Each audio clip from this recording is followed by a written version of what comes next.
Buenas a todos, bienvenidos a una nueva clase. Hoy estamos con Ricardo, que es básicamente nuestro equipo de trabajo, es contador, experto en criptomonedas, y vamos a estar hablando de algunos temas importantes de actualizaciones legales y contables en Argentina. Ricardo, ¿cómo estás? ¿Todo bien?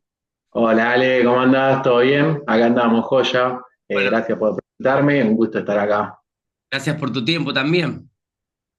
de una. Bueno, hoy tengo varios temas para comentarles, más que nada, qué sabe la FIP sobre nuestros movimientos en criptomonedas, qué novedades hay en cuanto a la regulación sobre las cripto y un poco sobre el blanqueo de capitales que también alcanza las criptomonedas. ¿Te parece que arranquemos? Sí, por favor, estamos en todo oídos acá. Bueno, te voy a compartir pantalla entonces, así tengo de guía unas filminas que preparé.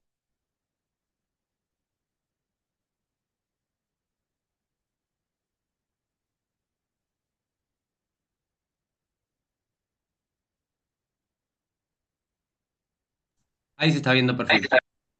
Bueno, acá bien que a mí me está tapando la pantalla. Ahí estamos. ¿Se ve bien? Perfecto, perfecto. Bueno, Ale, estos son los temas de la clase de hoy. La regulación cripto en Argentina, qué sabe la FIP sobre nuestro movimiento en cripto, los impuestos alcanzados, que son ganancias, en realidad el impuesto cedular, que es sobre la actividad financiera, y el impuesto sobre los bienes personales. También vamos a hablar un poco sobre el blanqueo de capitales y sobre la moratoria. ¿Sí? Bien. Bueno, primer tema que vamos a hablar es a partir de qué monto los exchanges de criptomonedas reportan a la FIP. ¿Sí? Muchos de los clientes del programa 1 a 1 y del Master Crypto Club me han consultado, che, las tenencias que tenemos en Binance están alcanzadas por el fisco, ¿sabe esta información la FIP? Bueno, esto es importante saber cómo nosotros comercializamos las criptomonedas. Uno siempre parte por lo general en pesos, ¿sí? Todo depende si vamos a hacer la compra en cripto per to per o si vamos a fondear una cuenta virtual, ¿sí? Administrada por un exchange, ¿sí? La diferencia entre uno y el otro radica en lo siguiente. Si nosotros fondeamos la cuenta de un exchange, por ejemplo la de Ripio, Lemon o la de Binance, ¿sí? Al aceptar los términos y condiciones, ellos nos brindan una CBU con B corta, una cuenta virtual, ¿sí? Y para que ellos nos puedan brindar una cuenta virtual en pesos a nombre nuestro, en la composición societaria del exchange tienen que tener una PCP. ¿Sí? Una PCP es una procesadora de servicios de pago que va a informar al fisco, a la FIP, los movimientos en pesos que realicen sus usuarios. ¿Qué movimientos va a informar? Bueno, los ingresos y salidas de fondos en pesos superiores a 400.000 pesos. Esto se actualizó el mes pasado. Antes eran los movimientos superiores a 120.000. ¿Sí? Y cuando el saldo del último día hábil del mes sea superior a 700.000 pesos. Bien, entonces, si nosotros, por ejemplo, fondeamos una cuenta de nuestro mercado pago, de nuestro banco, a Lemon, Ripio o Binance, a la cuenta virtual que nos brinda el exchange, estos movimientos van a estar informados al fisco. Por ende, en algún momento, el organismo recaudador, en este caso la FIP, nos puede reclamar los movimientos que hemos realizado con el exchange, porque sabe que hemos fondeado pesos al exchange. ¿Sí? No va a saber, en principio, qué trades y qué movimientos hicimos en criptomonedas o transferencias a través de la blockchain, pero sí va a saber que transferimos pesos. Por ende, nos pueden hacer un requerimiento en el domicilio fiscal electrónico de la FIP y pedirnos los movimientos de todo el año con el exchange con el cual fuimos fondeando en pesos. ¿Sí? Muy distinto sería el caso cuando nosotros operamos per to per, persona a persona, P2P. ¿Por qué es muy distinto este caso? Porque quien recibe la transferencia, ¿sí? No es el exchange en sí mismo, sino que es un tercero que usa la plataforma del exchange, pero quien recibe la transferencia es un tercero que no es el exchange y este no está inscrito ante la FIP, por ende es como transferirle dinero a un conocido, ¿sí? No te vincula con una tenencia en criptomonedas. Y entonces, primera diferencia que tenemos que tener en cuenta es cómo vamos a pasar de moneda fiduciaria o dinero bancarizado en pesos a criptomonedas. Si lo hacemos per chuper, esa información no la tiene el fisco. Si fondeamos una cuenta virtual en pesos, sí la va a tener. ¿Sí? Obviamente, si uno accede a una financiera, es lo mismo que un per chuper, persona a persona, en vez de caso virtual, es un per chuper físico. ¿Sí? Tampoco tendría la información el fisco de nuestras tenencias en criptomonedas en estos casos. ¿Sí? El per chuper es persona a persona. ¿Sí? La economía en criptomonedas justamente está pensada para una economía de persona a persona, pero los exchanges facilitan el cambio de moneda fiduciaria a cripto y ¿a quién pueden regular? Los fiscos, ¿sí? No pueden regular a las criptomonedas, pero sí pueden regular a los intermediarios, en este caso los exchanges. Y entonces, reitero, los movimientos en pesos que fondeamos cuentas virtuales, eso sí va a estar informado el fisco. Bien, entonces, si la FIP sabe nuestros movimientos o nosotros deseamos declarar nuestros movimientos, ¿cuáles serían los impuestos alcanzados? ¿Sí? Esto lo vamos a ver a lo largo de esta clase, que es el impuesto a las ganancias o el impuesto celular, y el otro impuesto vendría a ser el impuesto sobre los bienes personales, que las criptomonedas también estarían alcanzadas y sería eh, un bien más como si fuese, no sé, acciones, automóviles, se suman a la base imponible del impuesto y si uno supera el mínimo no imponible por bienes personales, ya estaría alcanzado por él. ¿Sí? Siempre y cuando uno desee declarar las tenencias. Entonces, eh, hay que ver primero cómo se hace el cambio de moneda fiduciaria, la justificación de origen de los fondos y si conviene o no declararlo. Esto va a quedar un poco más claro a lo largo de la clase que estamos dando. ¿Sí? Bien. Esto, antes de entrar en el nuevo pacto fiscal, que es una de las medidas que sacó la FIP para blanqueo de activos, ¿sí? Se pueden blanquear distintos activos, más que nada los financieros. En este caso estaría alcanzado también las criptomonedas, ¿sí? Se pueden blanquear criptomonedas. Y tiene varios beneficios, ¿sí? Eso lo vamos a ir mencionando también. No la quiero hacer muy larga porque si entro en el detalle nos va a quedar una clase muy larga. Bien, entonces, ¿cómo vendría a ser esta regularización de activos? ¿Cómo uno puede acceder a este beneficio? De decir, mira, yo vengo comprando criptomonedas hace mucho tiempo, la verdad que nunca me pareció declararlo ante la FIP, pero ¿qué sucede? Me quiero comprar un bien registral o necesito tener capacidad contributiva para el motivo que fuera, entonces, che, me conviene optar por esta posibilidad, por este beneficio que sacaron a través de este nuevo pacto fiscal y uno puede analizar si le conviene o no adherirse a esta regularización de activos, le hace blanqueo de criptomonedas. ¿Sí? Hay una fecha límite, ¿sí? Para poder adherirse a este régimen de regularización, ¿sí? Que la última fecha es el 30 de abril del 2025. Pero hay tres etapas, ¿sí? Tiene distintos beneficios si uno se adhiere antes del 30 de septiembre del 2024, que estamos bastante cerca, ¿sí? O si se adhiere antes del 31 de diciembre del 2024 o antes del 31 de marzo del 2025. ¿Cuáles son los beneficios que te dan esto? Bueno, uno puede blanquear hasta $100.000 sin pagar ningún impuesto adicional por este blanqueo. A partir de los $100.000 que se blanquean, ¿sí? O el equivalente en criptomonedas a $100.000, hasta ahí no hay ningún impuesto. Uno puede blanquear sin pagar nada adicional. Si el monto a blanquear supera los $100.000, ahí sí hay el monto que supera los $100.000 va en una escala progresiva del 5 al 15%, dependiendo en qué etapa uno se adhiere al blanqueo. Si en la etapa 1 lo que exceda a los $100.000 va a estar alcanzado a una alícuota del 5%. ¿Sí? Después, si uno se quiere inscribir antes del 31 de diciembre del 2024, ya ahí la alícuota pasa a ser lo que excede a los $100.000. Recordemos que hasta $100.000 no hay ningún impuesto, no hay alícuota a pagar para blanquear. Pero si blanqueamos arriba de $100.000 hasta el 31 de diciembre, ya pasa a ser una alícuota del 10%. ¿Sí? A ver, después en la siguiente etapa, que es ante el 30 ¿cuál era la última etapa? Vamos a recordar, 31 de marzo del 2025, la alícuota ascendería, digamos, al 15%. ¿Sí? Sobre el excedente de los $100.000. Un ejemplo, si vamos a blanquear 150.000, 100.000 no tiene impuesto y la diferencia entre 100.000 y 150, que es $50.000, iría a una tasa del 15% si lo hacemos antes del 31 de marzo del 2025.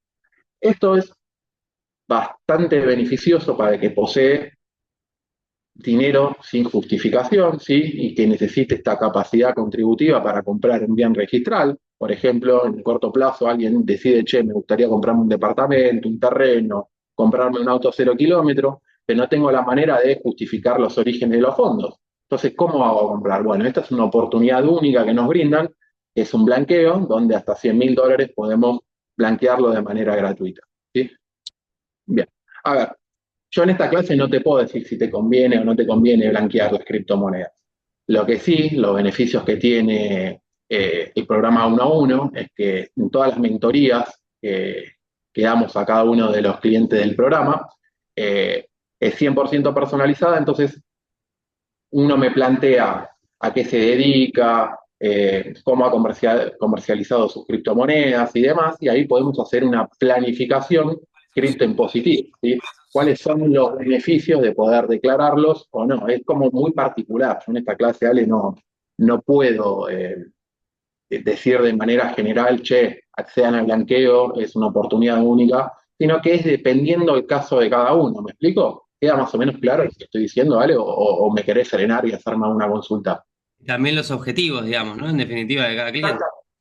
Exactamente lo que acabas de mencionar, porque si uno, por ejemplo, se inscribe en tu programa 1 a 1 porque decide armar un portafolio en cripto que le genere ingresos pasivos, pero en el mediano plazo, estos ingresos que genere con el programa 1 a 1 su objetivo fundamental es comprarse un inmueble, y si ese objetivo es la compra de un bien registral, ahí en esos casos, por ejemplo, y ahí sí conviene entrar por el blanqueo, porque todo el dinero que ganen en criptomonedas, si nunca lo declararon, Claro. es capacidad, no está blanqueado, ¿sí? Entonces, cuando uno quiera escriturar, por ejemplo, un inmueble, ¿cómo justifica los $130.000 que pueda salir el departamento que se quiera comprar? ¿Sí? Entonces, es muy relativo si conviene o no blanquear o declarar las criptomonedas. Siempre y cuando es cómo uno las comercializó, ¿sí? Lo primero que expliqué, si uno operó a través de cuentas virtuales o si operó por Chuper o por financiera, y también muy alineados a los objetivos de cada uno. Por eso lo que hacemos es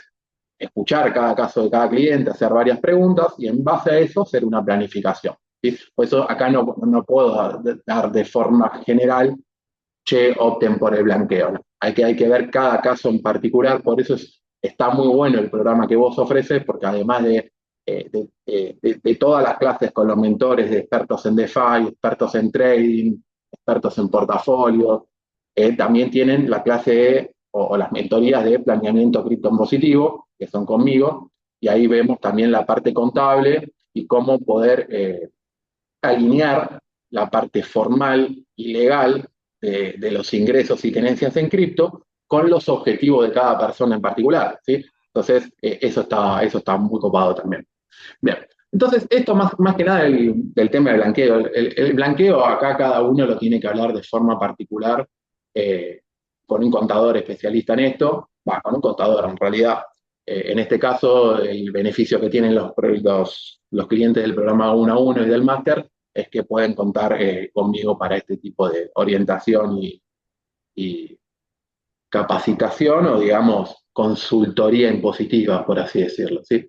Entonces, otro de los beneficios que destacó el, el pacto fiscal, que es una de las novedades que hay en la FIP, es la moratoria, ¿sí? Para el que tiene, eh, ahora vuelvo con esto, para el que tiene multas impositivas que vienen acá, que vienen de hace tiempo, ¿sí? Estas multas tienen condonación de interés, entonces uno podría regularizar todas las deudas impositivas sin pagar los intereses resarcitorios y capitalizables que se vienen generando de varios años para atrás. Y este es otro de los beneficios que, que se pueden optar y que la verdad que desde mi punto de vista una condonación de intereses es algo muy interesante.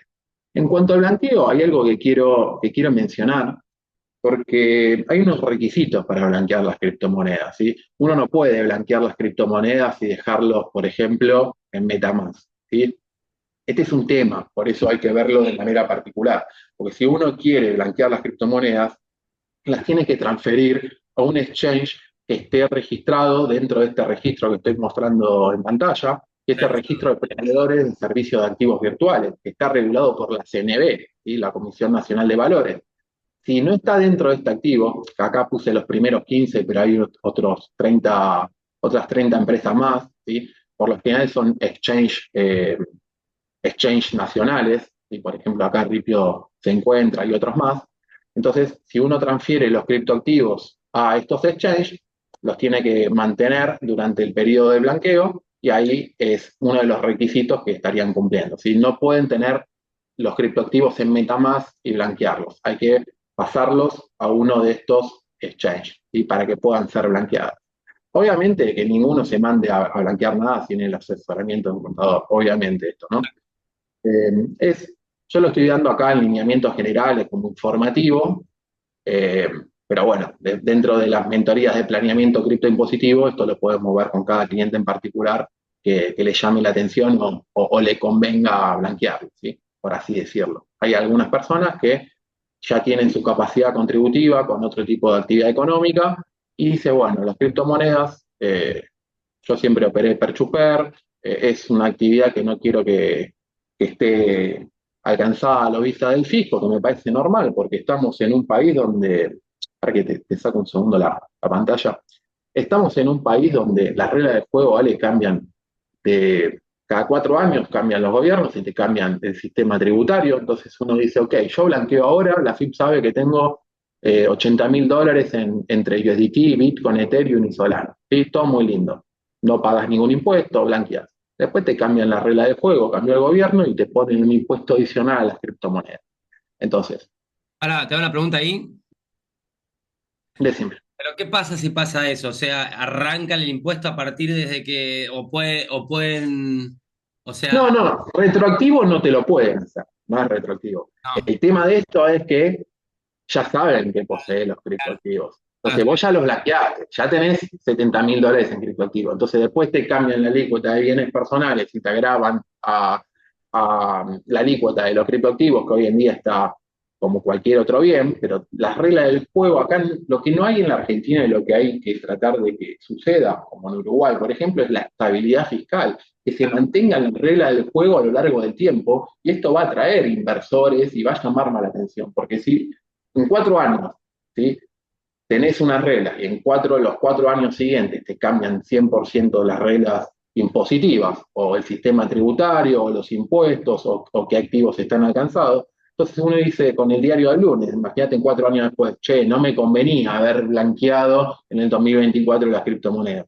¿Me explico? Entonces, es un tema. El blanqueo es un arma de doble filo. Siempre tiene con muchísimos beneficios, pero después te cambian las reglas del juego en los años siguientes y te meten impuestos adicionales.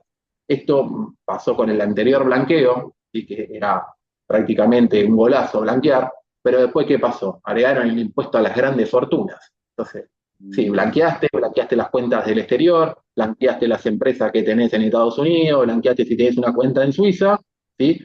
Eso por lo general nadie lo blanqueaba, es obligatorio, pero en principio la información la firma no la tenía, uno aprovechaba el blanqueo, blanqueaba todo, ¿y qué pasó el año siguiente? Metieron el impuesto a las grandes fortunas. Y el que blanqueó, la verdad, dijo, cagaron. Entonces, hay que tener un poco esta cautela a la hora. ¿Sí? Si tenés un objetivo en particular, que es la compra de un bien registral, porque uno quiere comprar un inmueble, quiere comprar un auto 0 kilómetros o lo que fuera, necesita la capacidad contributiva, esta es una oportunidad ideal. Si no es así, hay que ver cada caso en particular. No quiero que esta clase quede como, che, aprovechen el blanqueo, sí o sí, porque es una medida económica, una medida fiscal que va a beneficiar a todos. Sí, puede beneficiar a todos, tiene un montón de beneficios, pero está muy alineado a las medidas políticas y económicas que sucedan en la Argentina, que no está caracterizado como un país de estabilidad fiscal. ¿Sí? Es decir, ¿lograría la estabilidad fiscal este país? Sí, sería un golazo blanquear, porque sabes que uno cuenta con los impuestos que hay hoy en día. ¿Sí? Entonces uno puede planificar y organizar su economía en base a algo estable. Pero si después te meten impuestos nuevos, ya se es una locura, entonces te cambia todo. Vos podés pensar que este país hasta hace poco teníamos más de 120 impuestos, perdón, más de 140 impuestos. No tiene sentido, ¿sí? Un sistema tributario que funciona es uno como el de Uruguay. Por eso muchos mudan su residencia fiscal a Uruguay para tener beneficios impositivos. ¿Qué pasó con un montón de empresarios argentinos? Sacaron la residencia fiscal en Argentina, la mudaron a Uruguay o la mudan a otro lugar donde hay más beneficios y ese país pasa a ser mucho más atractivo para los grandes inversores. Entonces, si no tenemos estabilidad fiscal en nuestro país, entonces es difícil uno que se aliente a querer declarar sus activos, ¿sí? Entonces, no tener estabilidad, ¿a qué se presta? A que uno intente evadir, ¿sí? Evadir tiene un montón de malas consecuencias, pero en definitiva uno trata de cuidar su bolsillo. Y si un país no tiene estabilidad, ¿de quién es la culpa? ¿Del contribuyente que no blanquea o del país que no tiene estabilidad fiscal? Entonces, eh, ahí uno va midiendo, y es en definitiva, toma la decisión cada contribuyente. No es que el contador te dice blanquear o no blanquear. Cada uno, en base a sus necesidades, sus propios objetivos, y un poco orientado por ciertos profesionales, va tomando su decisión. Bueno, vamos a continuar con otros temas, perdón que metiste paréntesis, porque yo empiezo a hablar de blanqueo, después la gente ve la clase y dice, che, hay que blanquear. Y después, dentro de 3 años, no, me dijeron que blanquear era un golazo y ahora tengo el impuesto a la criptomoneda que antes no estaba. Entonces, ahí metí un paréntesis porque no me parece mal esta aclaración. Te sigo compartiendo pantalla, Ali, perdón por No, esta no, aclaración necesaria. sí, totalmente. Seguimos, seguimos un toque más.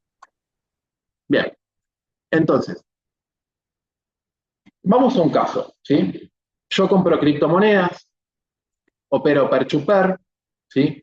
Tengo Binance fondeado, hago trading y digo, bueno, ok, si yo declaro las criptomonedas porque no tengo otra actividad, no tengo un sueldo de relación de dependencia y la verdad que quiero tener capacidad contributiva para tener un buen historial crediticio, quiero poder comprar bienes registrables y no tener problema para la compra de un auto o la compra de un terreno, porque después uno quiere comprar y no tiene cómo justificar y ahí uno, cualquier persona se desespera, que tiene la plata pero no puede justificarla, digo, ¿qué hago ahí? Bueno, entonces, si uno no tiene una actividad económica y solo se dedica a las criptomonedas porque son buenos traders o porque están bien asesorados, por ejemplo, hay muchos clientes del programa 1 a 1 que se dedican de lleno al trading y le va muy bien.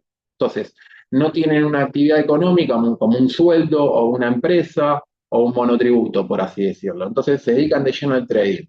Entonces, esas personas, si quisieran declarar sus tenencias en criptomonedas, ¿a qué impuestos estarían alcanzados? Bueno, básicamente, si uno tiene las tenencias en un exchange argentino, por así decirlo, Ripio, Lemon y otros más, bueno, esas tenencias en criptomonedas o esos resultados provenientes por estas criptomonedas serían alcanzados por el impuesto cedular, ¿sí? Porque son considerados de renta de fuente argentina, porque los criptoactivos están en exchange nacional, ¿sí? Entonces, el impuesto cedular es para la actividad financiera ejercida en territorio nacional.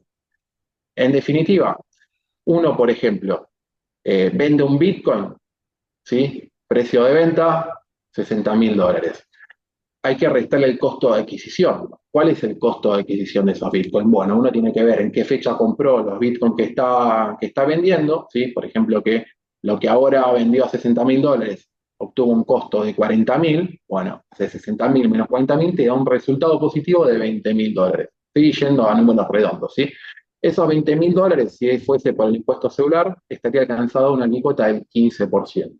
El impuesto anual y pagando el 15% del resultado positivo por haber vendido la criptomoneda, ya estaría ahí justificando ese movimiento, ¿sí? Y ya está, ahí tiene la capacidad contributiva, pagás el impuesto correspondiente, el 15% sobre el resultado, y con eso uno puede justificar el dinero obtenido, ¿sí? No está alcanzado por el impuesto a las ganancias la tenencia, sino está alcanzada la venta. Ojo con los casos de quienes compraron criptoactivos en el 2017 y los holdearon hasta el 2024, porque el precio de venta va a ser mucho mayor al costo de origen, ¿sí? Al costo de adquisición, y te va a generar un resultado positivo muy grande. Entonces, en estos casos, habría que ver cómo proceder en cada caso en particular, ¿sí? Entonces, no es lo mismo que hace trading, por ejemplo, en un swing trading o un scalping, donde uno compra y vende prácticamente con menos diferencias de ganancias a los que vienen holdeando durante muchos años y deciden vender ahora, porque el resultado y la ganancia es mucho mayor, por ende el impuesto para declarar o para justificar estos movimientos también son mayores. Por eso, ¿a qué quiero redondear con todo esto? Que cualquier persona que esté relacionada a la actividad de criptomonedas, la compra-venta, el trading, el coldeo, actividad de DeFi, yo sugiero que tengan una consultoría impositiva para ver qué les conviene o no hacer. ¿Les conviene declarar las criptomonedas? Están obligados, sí, pero uno en definitiva tiene la decisión de hacerlo y los riesgos corren siempre a cuenta del contribuyente. ¿Sí? Si uno decide no declararlas, está perfecto. La verdad que no veo por qué no hacerlo. ¿Sí? Siempre hay que saber cómo uno estuvo comercializando las criptomonedas, porque si en definitiva uno no las declara, pero la FIP sabe que estás comercializando en cripto porque estás fondeando una cuenta en pesos de un exchange, entonces en esos casos sí, la verdad no esperes a que te lo reclame la FIP, porque si te lo reclama la FIP te lo va a reclamar de forma retroactiva con intereses resarcitorios. Entonces, en esos casos donde uno operó con cuentas virtuales fondeadas en pesos, en esos casos yo la verdad que sugiero que se den de alta en el impuesto celular, como cualquier persona que haga arbitraje, y yo no recomiendo nunca el arbitraje, pero hay muchos que hacen arbitraje. Para poder hacer arbitraje siempre hay acreditaciones en los bancos o en Mercado Pago o en una cuenta virtual. Y cada acreditación, por más que uno mueva el dinero de manera constante y sea siempre el mismo dinero el que mueven, ¿qué ve la FIP o qué ven los bancos? Ingreso, ingreso, ingreso. Entonces, la manera de poder seguir teniendo la actividad del impuesto celular, perdón, la actividad del arbitraje es dándose de alta en el impuesto celular. Claro. Siempre, mejor que uno puede hacer es tener la consulta con un profesional. Entonces, en este caso, el programa 1 a 1 que ofreces que estás ofreciendo es muy completo, porque además de asesorar sobre una estrategia de FI, una estrategia de trading, también tienen la estrategia de impositiva, ¿sí? Conviene o no declarar, cada uno va a estar bien apoyado también, no solo por mentores que la tienen clara en cualquier rubro de la criptomoneda, sino también por contadores especialistas en impuestos y en criptomonedas. ¿Sí? Yo acá te la quise hacer como media corta, ¿no? Pero Está perfecto. puedo estar bastante tiempo explicándote cómo es la moratoria, cómo es la regularización de activos. Bueno, Eh, eso lo podemos dejar para la segunda clase. para la segunda clase, es más, varios de estos temas, yo ya di una clase grupal para toda la comunidad del Master Crypto, la di la semana pasada y ahora pensaba dar la Así segunda clase donde voy a entrar en profundidad en los temas que mencioné la clase pasada, ¿sí? Pero es como que yo te empiezo a explicar bien cómo declarar el impuesto sobre los bienes personales o el impuesto a las ganancias, la verdad que nos va a quedar bastante larga la clase. Quise darte como un repaso para ver eh, como cualquier persona que se acerque al Master Crypto Club o al programa 1 a 1, como además de tener distintos profesionales en cada área del nicho de criptomonedas, como además va a ser acompañado por abogados, como el caso de Lean, como contadores en mi caso, ¿sí? Eh, Quise mostrarte todo un abanico de posibilidades que se pueden dar, siempre alineados a los objetivos de cada cliente. Esa es la clave. Por eso le pongo planeamiento cripto en positivo. Para eso te necesito saber eh, en profundidad a cada cliente en particular, cuáles son sus Totalmente. objetivos, cómo ha comercializado sobre las criptomonedas, y ningún planeamiento es igual al otro, siempre es 100% personalizado. Esto de juntarnos, escuchar a la otra persona y darle una consultoría personalizada, creo que ese es el distintivo de por lo menos mis mentorías con los clientes del programa. ¿Sí? Bueno, ¿Vale? ¿A vos alguna Ricardo, consulta? muchísimas gracias por tu tiempo. Vale, muchísimas gracias a vos. Me encanta ser parte de este programa y de esta academia, así que para adelante con todo y muchísimos éxitos. La verdad que estoy muy contento de ser parte de todo esto y con cada cliente que estoy hablando del programa, hay uno más satisfecho que el otro, así que eso me pone muy contento porque sé que soy parte de una academia de altísimo nivel. Así que muchas gracias, Ale, por esto y Muchas gracias a vos espero que también. estas clases el que la vea le sirva de algo y bueno, yo estoy a disposición dentro del programa. Así que Bueno, Ale, muchas gracias, muchísimas muchas gracias, gracias. Ricardo. Estamos hablando. Chao, Un chao. abrazo muy